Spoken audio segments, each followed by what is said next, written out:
Hi friends, నమస్తే. చింతాకు పప్పు చేస్తాను చూడండి. బ్యాళ్ళు వేసి కడుక్కొని బ్యాళ్ళు వేసుకున్నాను. చింతాకు, వంకాయలు, పచ్చిమిరపకాయలు, మిరపకాయలు, ఒక పిచ్చి చింతపండు, పసుపు, కావలసినంత ఉప్పు. హాయ్.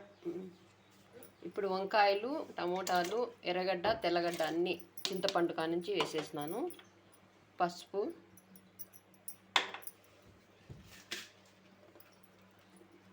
మిరపకాయలు,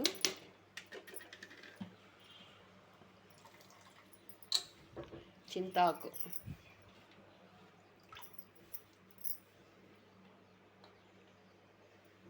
ఇవన్నీ వేసుకొని ఒక 5 నిమిషాలు, ఐదు విజిల్లు వచ్చేంత వరకు ఉడికించుకోవాలి.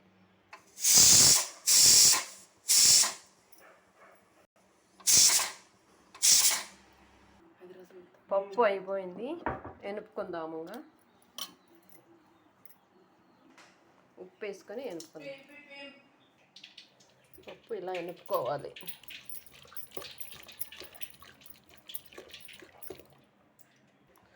ఆయిల్ పెట్టుకున్న తర్వాత వేసుకుందాము.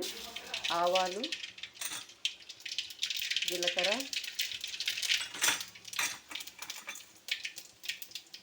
శనగలు, ఉద్దివేలు, కరివేపాకు, ఎర్రగడ్డ, తెల్లగడ్డ, 2 మిరపకాయలు.